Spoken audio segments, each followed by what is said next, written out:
बालक के सर पे गुरु हाथ रहे तेरा, गुरु ऐसे विनय दे दे, गुणगान करूं तेरा इस बालक।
જિંદગીમાં અનેક પ્રસંગો આવે,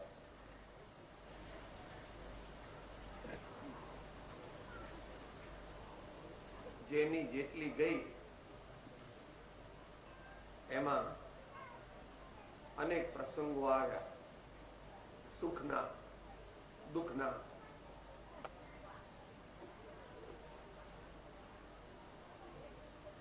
માનવની જિંદગી એ જ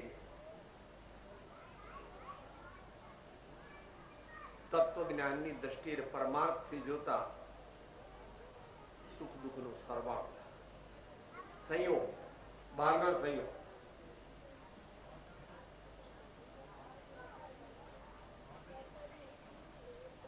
કોઈ મનુષ્ય એવો નથી કે જેને કાયમ સુખના સંયોગ હોય, અને કોઈ મનુષ્ય એવો નથી કે જેને કાયમ દુઃખના સંયોગ હોય.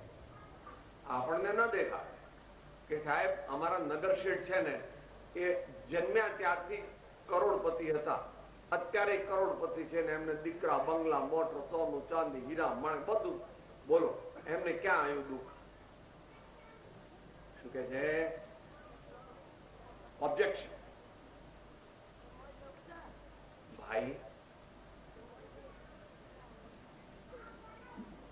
સુખ અને દુઃખ એ એક પ્રકારના નથી. કોઈને શારીરિક સુખ હોય, શેઠિયાઓને ખાસ શારીરિક સુખ. હાર્ટનું એક ઓપરેશન થાય તો જ શેઠ કહેવાય, પેપ્ટિક અલ્સર હોય તો જ સુખ શેઠ કહેવાય, વગેરે. બ્લડ પ્રેશર હોય તો જ શેઠ કહેવાય, એ તો શેઠ ના કહેવાય. ત્યારે ઓપરેશન નહીં કરે હોય તો તમે મોટા માણસ ના કહેવાય. એક પ્રકારનું સુખ નથી, એક પ્રકારનું દુઃખ.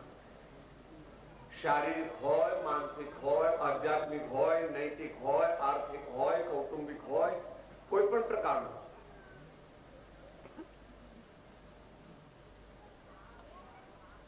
પણ આ તો બાહ્ય દ્રષ્ટિથી વિચાર્યું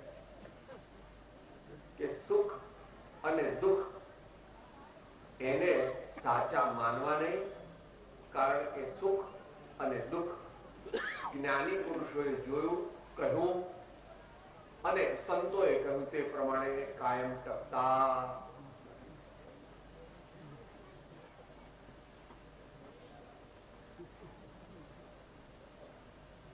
એ વિશે, આ વિષય વિશે આપણા ગુજરાતના આદિ કવિ નરસિંહ મહેતાની નાની કૃતિ લેવાની છે. નાની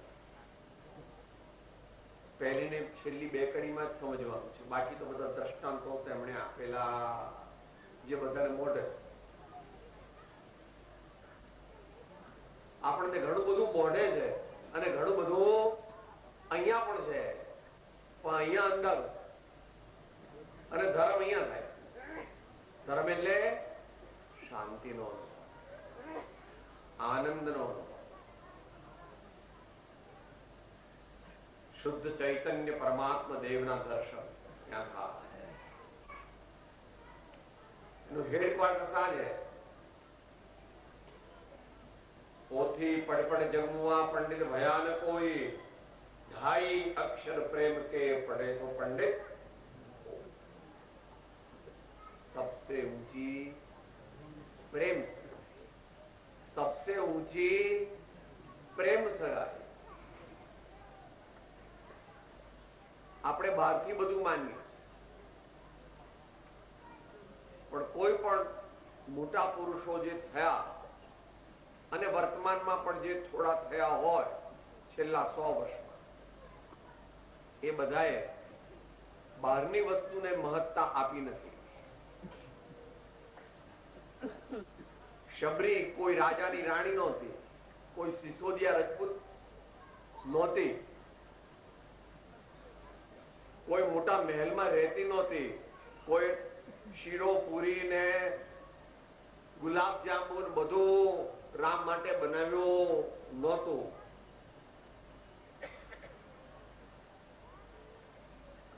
પણ રામ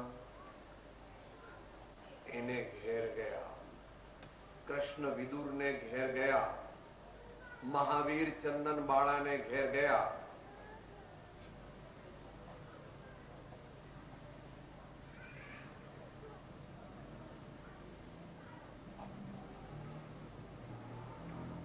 કેમ? જેનું જીવન નિર્મળ છે, જેનું હૃદય નિર્મળ છે, જેના ભાવ પ્રમાણિક છે, જેનું જીવન ઉજ્જવળ છે, એને ઘેર ભગવાનને ફરજિયાત આપવું. તમને જરા ખોટું લાગશે કે ભગવાનને તમે આવું કમ્પલ્શન કરો છો. તમે ભગવાનને આ પ્રમાણે ફરજ પડે કે ભગવાન કરતા ભગત મોટા છે, કોઈ અપેક્ષા. ભગવાન કરતા ભગત મોટા છે, આવું એ તો શાસ્ત્રજ્ઞો પણ બેઠા છે. પૂછો,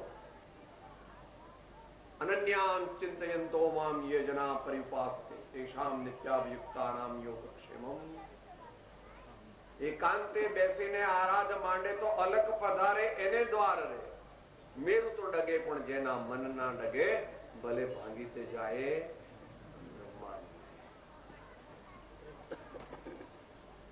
રૂઢિગત રીતે આ રામનવમી છે, જીતા બાપજીને સારું લાગે, રામજી બાપાની જન્મ જયંતિ છે, આ ભગવાન રામની જન્મ જયંતિ છે, આ વળી રવિવારનો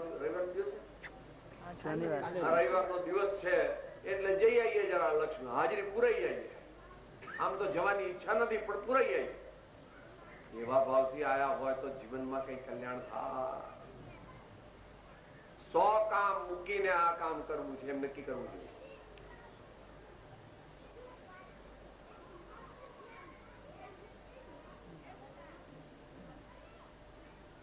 વિચાર,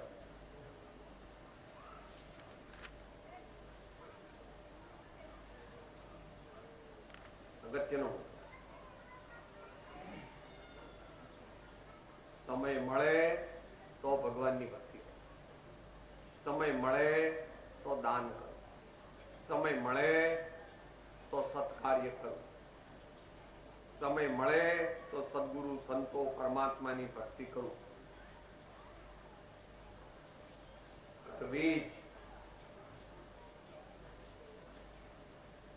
તારા દીકરાના લગ્ન હોય તે દિવસે પણ કરવી, ઓછી કરવી.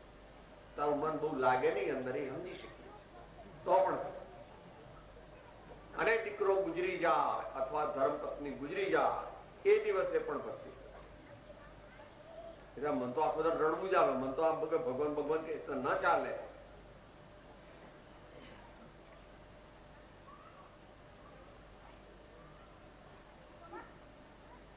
એટલે વિષય જે છે આપણો આજનો બહુ નાનો, ટૂંકમાં 2 જ કડી છે, બાકી તો બધી મોડે છે. તમને સુખ અને દુઃખ તે તો દરેકના જીવનમાં હોય છે, કારણ કે પહેલું પ્રારબ્ધ ને પછી પિંડ બને છે. પહેલું પ્રારબ્ધ બને છે પછી પિંડ બને. આ વિદ્વાનોની પરિભાષામાં પહેલું નામ કર્મ અને ગોત્ર કર્મ બંધાય છે અને પછી એ ગતિમાં જઈને જીવ શરીરને ધારણ કરે. શબ્દો ગમે તે વાપરો, એની કઈ વાંધો નથી. તમે કહો સાહેબ તમારે જેવાને કઈ ધંધો થાપો નહીં, કઈ કોઈ બીજી આગળ પાછળ જવાબદારી નહીં, એટલે આ લઈને ભગવાન ના અંતે બધું આવું બધું ચાલાવે તમારું. ભાઈ મારા સ્વામી કઈ મારા નથી, પણ મારા સ્વામી ત્રણ લોકના. તને જેનો સૌથી વધારે તું કોને માને છે? આજકાલ નવી પેઢી પણ માને કે એક એક્ટર સાહેબ, શું કહેવાય એને, હીરો. હીરો તો ખરા, સુપરસ્ટાર, નેતા અને અભિનેતા. અભિનય કરે ને, અભિનેતા.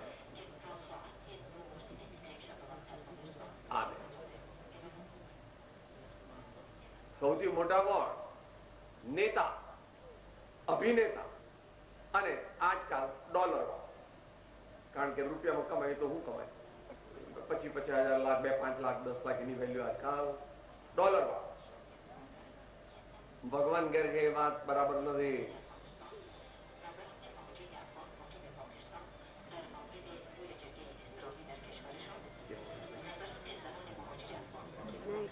પકડાય છે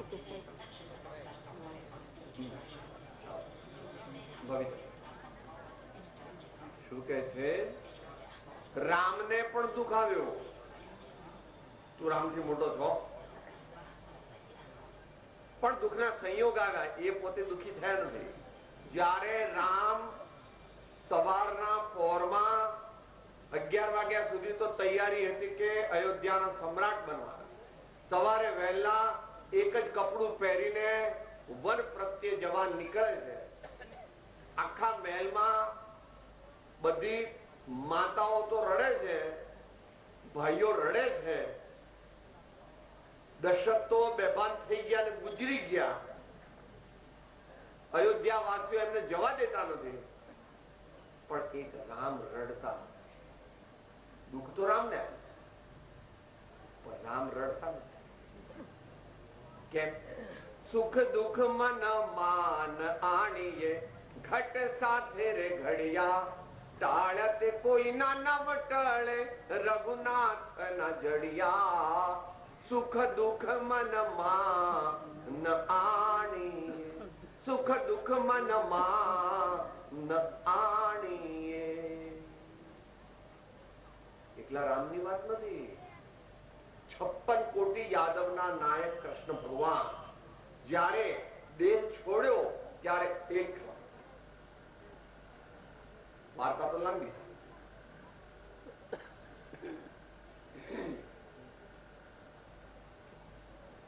દ્વારકા છોડીને જયારે નીકળ્યા એવો એક ઇતિહાસ આવે કે નગર, દ્વારકા નગર જયારે છોડતા હતા ત્યારે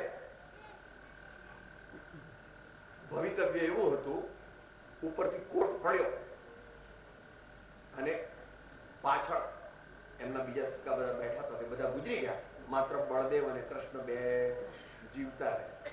એ બે આગળ ગયા અને પછી આગળ જતા બપોરનો ટાઈમ આવ્યો અને કૃષ્ણ ભગવાન કહે છે, ભાઈ મને તરસ લાગી છે, જરા આપણે પાણી પીએ તો લઈ આવો. આપ અહીંયા જરા ઝાડ નીચે બેસો અને હું હમણાં પાણી લઈને આવું. બપોરનો સમય હતો, અનેક પ્રકારના વિપત્તિ વાળા સંયોગ હતા. કૃષ્ણ ભગવાન થાક લાગ્યો તો શરીરને, એટલે જરાક નિરાતે ઝાડ નીચે બેઠા, પગ પર પગ મૂક્યો. કોઈ દૂરથી શિકારીએ જાણ્યું કે આ જાનવર છે. બાણ તરસ્યા એકલા 56 કોટિયા. તારે તો 3 દીકરા છે અને 20 કરોડ રૂપિયા. તો તું કહે સાહેબ મને ઓળખતા નથી તમે હું કોણ છું, બંગલે આવજો તો ખબર પડે. હું કઈ તમારે જો હાલી મોવાલે હે 56 કોટી યાદવના નાયક કૃષ્ણ ભગવાન. બધી એની સ્ટોરી લાંબી છે. એ છે સાચી. અત્યારે આ જમાનામાં ના માની શકાય કારણ કે જમાનો જુદો. એમને 16,000 રાણી હતી એ વાત સાચી છે. એ પદ નારાયણ નું પદ હોય છે. થોડું વૈજ્ઞાનિક રીતે જૈન દર્શન સમજાવે. જે પદ હોય એ પદને અનુરૂપ બધું હોય. જેમ અત્યારે તમારા દેશના પ્રેસિડેન્ટ છે તે પ્રેસિડેન્ટના પેલેસમાં જ રહે. જે કોઈ હોય તે. પહેલા રાજેન્દ્ર પ્રસાદ હતા, પછી એસ રાધાકૃષ્ણન હતા, કે પછી જે કોઈ હતા વચ્ચે ઘણા બધા આવી ગયા, અને અત્યારે કે આર નારાયણ છે. જેને જેને તે પદવી મળે તેને તેને એ જગ્યા અને એવી બધી સામગ્રી મળે. તેમ જે નારાયણ હોય, પ્રતિનારાયણ હોય, બળદેવ હોય, તીર્થંકર હોય એને ત્રિષષ્ટિ શલાકા પુરુષ એવું નામ આપે. ટેકનિકલ. આ તો વાત એ ચાલે છે કે સાહેબ તમારા જેવા દુઃખ હોય તો મારે તો લીલા લહેર છે. કોઈ વાતે સુખ શું છે એ તને ખબર, સુખ શું છે એ તને ખબર નથી. બહારની સગવડ પુણ્યના ઉદયથી મળે તેને તું સુખ માને છે, અને બહારની અગવડ પાપના ઉદયથી આપણને થાય એને આપણે દુઃખ માનીએ છીએ. જ્ઞાનીઓ કહે છે જ્ઞાની કે અજ્ઞાની જન સુખ દુઃખ રહિત ન કોઈ. જ્ઞાની વેદે ધૈર્યથી અજ્ઞાની વેદે રો. જ્ઞાની વેદે ધૈર્યથી અજ્ઞાની વેદે રો. એ પછી નક્કી કરવાનું. જયારે દુઃખ આવે ત્યારે બહુ રડવું આવે છે. અંદર બે વસ્તુ રડવામાં, બે વસ્તુ થાય. બીજી વધારે થાય એ જુદી. આંખમાંથી આંસુ પડે, હૃદયમાંથી આંસુ. પછી ધ્રુસકે ધ્રુસકે રડે એ તો સ્થૂળ રડે કહેવાય. એ તો ઘણો મોટો અજ્ઞાની થઈ ગયો. એની તો વાત નથી.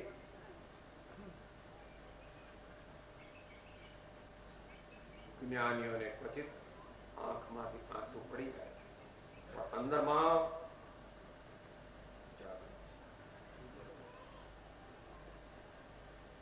રાવણ સીતા માતાનું અપહરણ કરી ગયો. તેથી રામને દુઃખનો સંયોગ આવ્યો અને દુઃખી હોય એમ દેખાય છે, પરંતુ અંદરમાં જાગૃત છે. એવું રામનું ચારિત્ર જો આપણે સમજી શકીએ, સમજવાનો પ્રયત્ન કરીએ તો આપણું કલ્યાણ. રામને ઓળખીને રામને ભજે તો આત્મજ્ઞાન. રામની ઓળખ્યા વિના રામની ભક્તિ કરે એટલે તો પુણ્ય થાય. સમજીને કરવાની છે એમ કે છે. આ નથી પુણ્ય કરી અમરાપુરી પામ્યા અંતે 84 માહી રે. પુણ્ય કરી અમરાપુરી પામ્યા અંતે 84 માહી રે. ખાસ જયસિંહ બાપજી કહેતા સમજીને ભક્તિ કરો. કહેતા સમજીને ભક્તિ કરો. ભગવાનને ઓળખીને ભગવાનને ભજો. ભગવાનને ઓળખ્યા વિના ભક્તિ કરશો તો દુનિયાનું સુખ તો મળશે, મોટા રાજા થશો, મહારાજા થશો, પણ એ કઈ આપણું ધ્યેય નથી. રાજા મહારાજા થાય પછી શું? આપણે તો તે પદ જોઈએ છે જે કૃષ્ણ ભગવાન કહે છે યદગતવાન નિવર્તન્તે તથા રામ પરમમ મમ અથવા યમ લબ્ધ્વા ચા પરમ લાભમ મન્યતે નાધિકમ તત સદે અનંત અનંત સમાધિ સુખમાં અનંત દર્શન જ્ઞાન અનંત સહિત જો.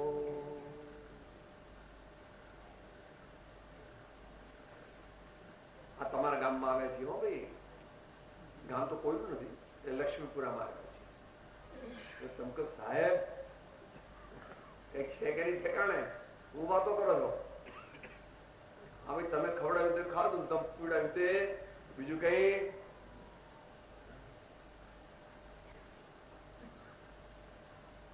સત્ય વસ્તુ આપણે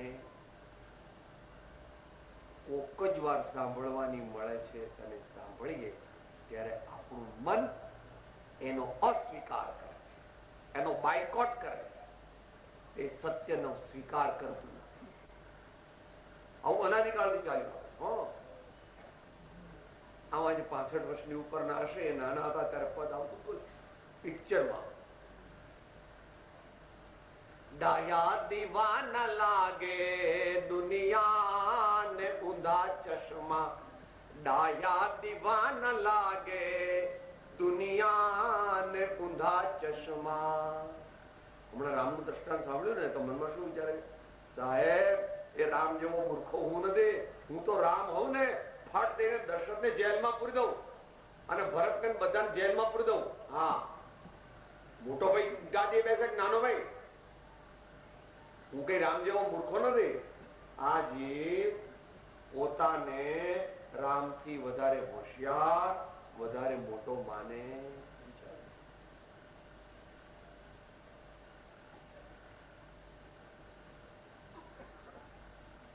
એટલે સુખ અને દુઃખ એ કાયમ ટકતા નથી, માટે સુખ દુઃખ તો આપણને આવવાના અત્યારે છે.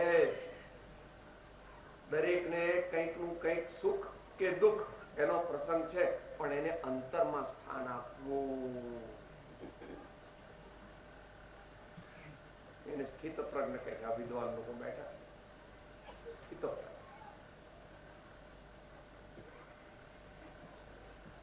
દુઃખેશુ અનુદ્વિગ્ન મન સુખેશુ વિગત સ્પૃહ વીતરાગ ભય ક્રોધ સ્થિત ધૈર્ય મુનિ ઉચ્ચતે.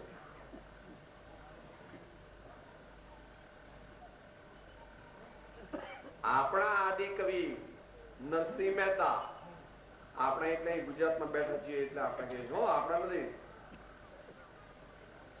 સંતોને કોઈ દેશ હોતો નથી, વેશ હોતો નથી, કાળ હોતો નથી, ભાષા હોતી નથી. ગમે તે ભાષા બોલે, તેથી ગુજરાતીમાં બોલે તો સાચું ને સંસ્કૃતમાં બોલે તો ખોટું, અથવા અંગ્રેજીમાં બોલે સાચું, એવું કઈ છે. સત્યને તો પરમ સત્યને તો ભાષા જ નથી.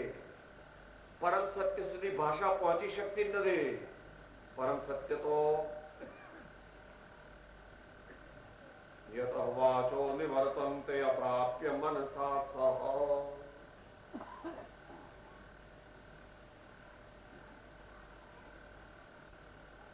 તો આપણે આજથી નક્કી કરીશું, દીકરો કયું માનતો નથી તો અંદરમાં વલોપાત ઓછો કરો.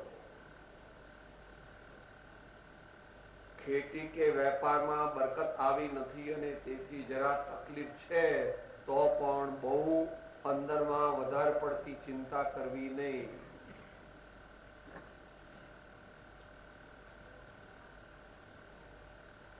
ગાય કે ભેંસ દૂધ ઓછું આપે છે તો વધારે ચિંતા કરવી નહીં. એના ડાક્ટરને બતાવવું કે ભાઈ કે રોગ થયો હોય તો એને કઈ દવા કરી અને યોગ્ય સારવાર કરી તો એને સુખ થાય અને મને સગવડ થાય. પણ અંદરમાં ચિંતા કરવી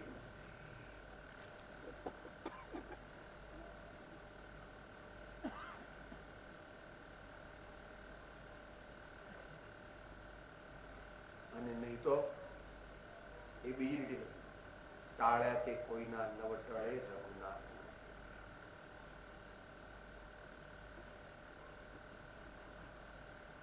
આ છેલ્લા 1 વર્ષમાં થયું દુનિયામાં આ અમેરિકામાં થયું ને આ બધું આપણા દેશમાં પણ આવું બધું થયું.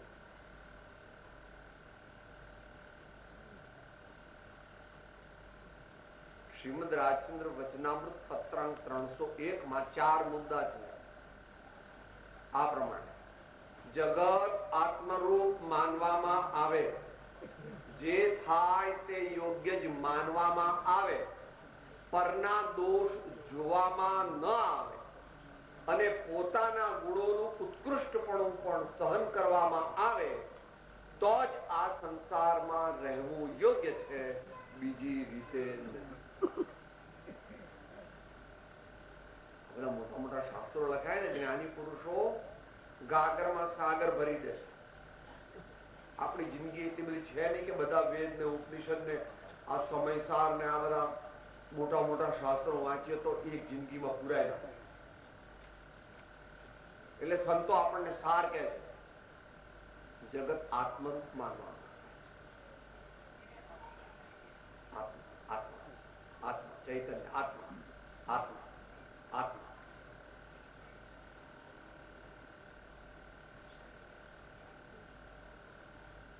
પરના દોષ જોવામાં ના આવે. આપણે બધા અપૂર્ણ છીએ. આપણે બધા અપૂર્ણ છીએ. આપણે હજુ પરમાત્મા થયા નથી. એટલે આપણામાં કંઈક દોષ છે. મારામાં આટલા દોષ છે, આમાં આટલા દોષ છે, આ બેનમાં આટલા દોષ, આ બેનમાં આટલા દોષ છે હોય. પણ એ આપણે જો એના ઉપર નજર કરીને કાગડાની માફક એના પર ચાંચ મારવી નહીં ને ત્યાં બેહવું. Always look at the bright side of any person. કોઈ પણ મનુષ્ય તેની જે સારી વસ્તુ છે, એનામાં જે સદગુણો છે, એનામાં જે વિશેષ લાયકાત છે, એ આપણે પકડવીને આપણા જીવનમાં ઉતારવાનો પ્રયત્ન.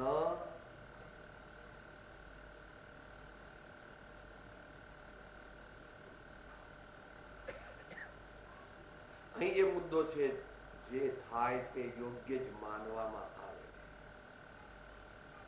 ઘણી વસ્તુ આપણને ન ગમતી બને છે જીવનમાં, બની પણ છે. બધા વિચારી જાઓ, 8, 6 વર્ષના 5 વર્ષના હતા ત્યારથી તમે વિચાર્યું હતું એ બધું 100% થયું છે.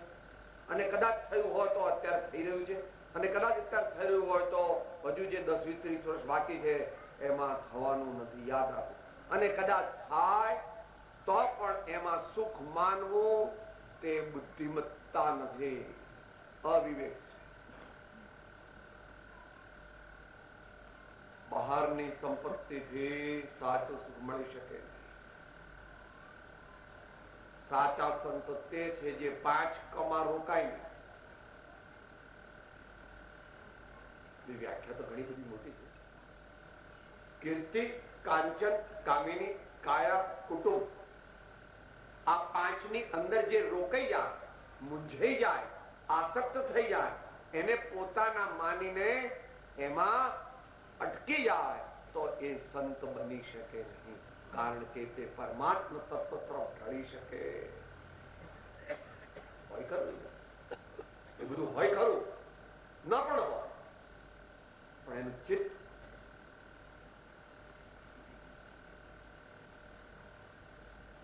ઘટે અંતર પરમાત્મ ભાવે, દુર્લભ પ્રાણી તેતા અવધુ, રામ રામ જગ ગાવે, વિરલા અલખ જગ.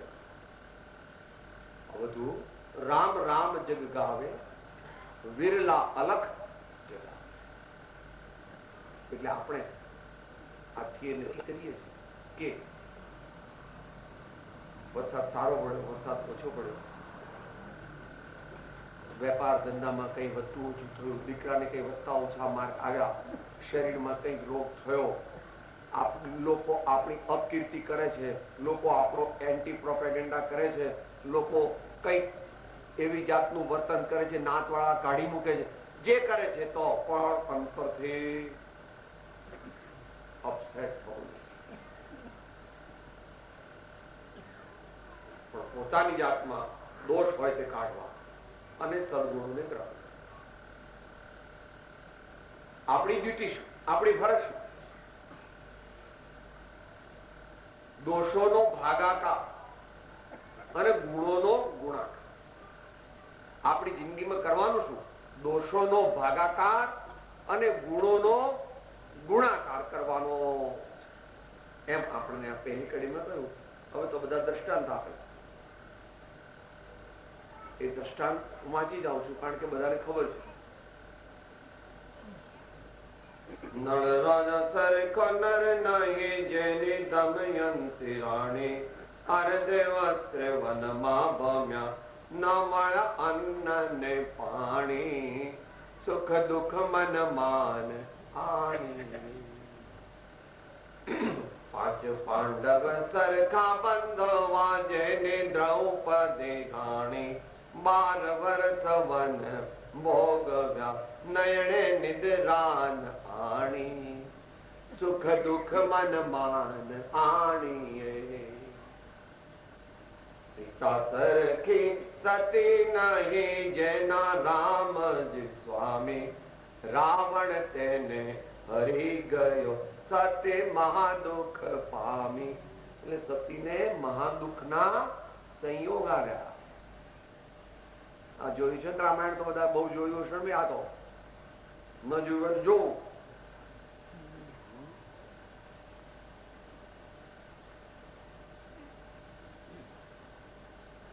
રામનો વિયોગ છે, પણ એના અંતરમાંથી તો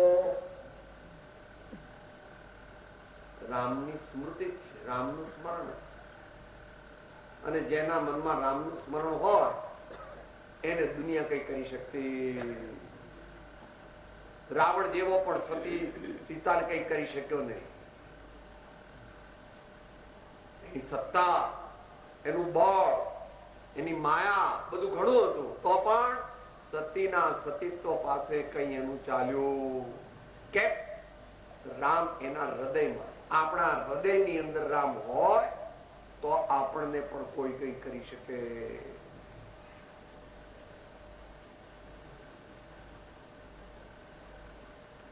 રાવણ સરખો રાજીયો, જેની મંદોદરી રાણી, દશમસ્તક છેદાઈ ગયા, મદે લંકા લૂંટાણી, સુખ દુઃખ મન માન આણી. હરિશ્ચંદ્ર રાય સતવાદીઓ, તારા લોચન રાણી, તેને વિપત્તિ બહુ પડી, ભર્યા નિજ ઘેર પાણી, સુખ દુઃખ મન માન આણીએ. એમ બધા દ્રષ્ટાંત પૂરા થયા. અને હવે છેલ્લી કડી.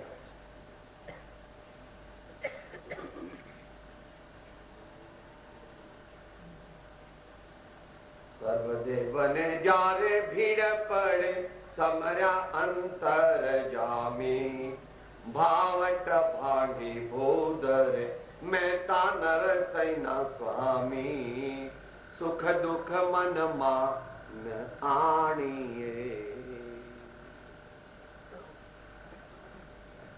આ તો મોટા કવિ છે ને મોટા સંત પણ છે. એમની ભાષા અને એમના હૃદયના ભાવો એ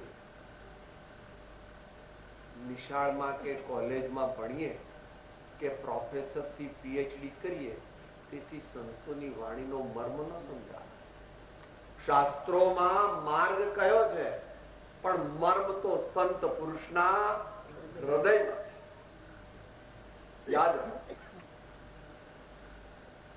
બધા શાસ્ત્રો બહુ વાંચો છો અને બધું જાણો છો, ભલા તમે ગમે તેવી મોટી કાશીની પંડિતની સભા હોય પણ બધાને તમે હરાવી દો છો, પણ તેથી કઈ આત્મજ્ઞાન ન થાય.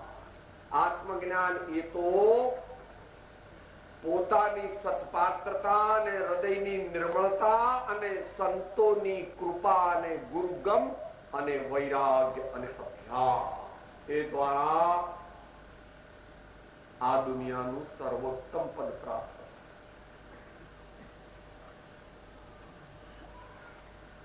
કોઈ મોટા ડોક્ટર કે વકીલ કે ચાર્ટર્ડ એકાઉન્ટન્ટ કે આ એમપી કે એમએલએ કે મિનિસ્ટર કે પ્રાઇમ મિનિસ્ટર કે પ્રેસિડેન્ટ કે એવા કોઈ મલ્ટી મિલિયનર ઇન્ડસ્ટ્રીયલિસ્ટ એ સૌથી મોટા નથી. આ દુનિયા એ આ દુનિયામાં સૌથી મોટા નથી.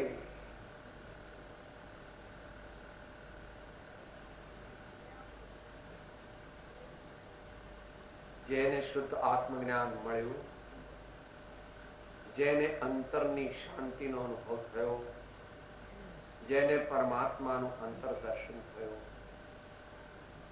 તે નિશંક છે, તે નિર્ભય છે, તે નિસ્પૃહ છે, તે વિશ્વ પ્રેમી છે. અને તેથી તે હંમેશા અંતરમાં આનંદ, એનું સુખ દુનિયાના લોકો લૂંટી શકતા નથી. એટલે રામ વનમાં પણ સુખી હતા, મહેલમાં હતા એના કરતા, અને મહાવીર એમના મહેલમાં હતા પણ એના કરતા વધારે સુખી મુનિ હતા ત્યારે. અને ત્યાર પછી તો ભગવાન થઈ ગયા. વિચાર,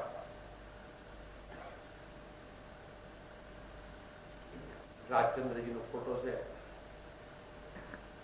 મુંબઈમાં ઝવેરાતનો વેપાર કરતા હતા. ઘણા બધા હજારો લાખો રૂપિયાનો વેપાર કરતા હતા. એમ ગાંધીજીની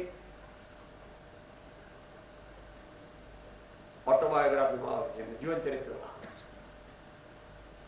પરંતુ એમને ટાઈમ મળે, ગમે એટલો થોડો ટાઈમ કાઢે, ઉત્તર સંડાના જંગલમાં જાય કે અહીંયા ઈડરના પહાડમાં આવીને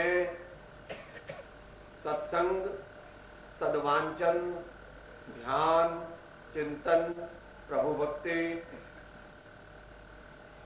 અને એવા પરમાર્થના સાધન કરતા. માટે અહીં કહે છે કે સૌથી ઉત્તમ પદ કયું છે અને એને પ્રાપ્ત કરવાનો ઉપાય કયો છે?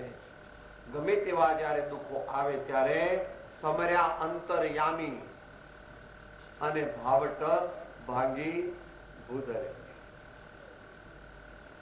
જ્યાંથી ચાલુ કર્યું હતું ત્યાં પૂરું થાય.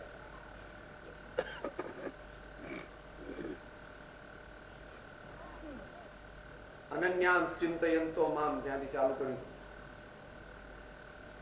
સાદી ભાષામાં કહે છે, ઘડે ઘડે પલ પલ સદા પ્રભુ સુમિરન કો ચાવ, નર ભવ સફલો જો કરે દાનશીલ તપ ભાવ. અને સંતોની ભાષામાં, नाम जपन क्यों छोड़ दिया तूने प्रभु, स्मरण क्यों छोड़ दिया, क्रोधन छोड़ा, झूठन छोड़ा, सत्य वचन क्यों छोड़ दिया, नाम जपन क्यों छोड़ दिया तूने प्रभु, स्मरण क्यों छोड़ दिया. આ પ્રમાણે ભગવાન રામની, ભગવાન સ્વામિનારાયણની અને રામજી બાપાની જન્મ જયંતિનો આવતીકાલે શુભ મંગળ દિન છે. તેની પૂર્વ સંધ્યાએ આપણે આ સત્સંગની સભામાં આવ્યા તો મનમાં ગાંઠ બાંધીને સાથે લઈ જઈશું કે હવે પછીનું મારું જીવન તે એવું બનો કે જેથી ગુણોનો ગુણાકાર થાય અને દોષોનો ભાગાકાર થાય અને સર્વ જીવોમાં મને પરમાત્માના દર્શન થાય એવી દ્રષ્ટિ સંતોની કૃપાથી, સંતોના સમાગમથી અને મારા પ્રમાણિક પ્રયત્નથી મને પ્રાપ્ત થાય. આવી દશા આપણને તમને પ્રાપ્ત થાય અને તો જ આપણને આ મનુષ્ય ભવની શાશ્વત આનંદની પ્રાપ્તિનો ઉપાય છે. બાકી તો આપણી જે ફરજ હોય તે ફરજ દરેકને બજાવવી પડે છે. એ બજાવવી, પણ અંદરમાં ખૂંપી જવું, અંદરમાં ખૂંપી જવું.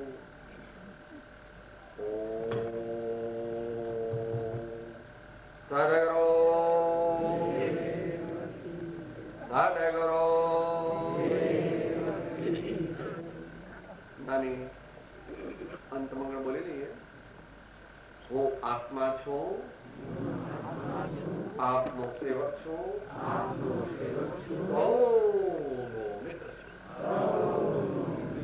હું આત્મા છું, આપનો સેવક છું.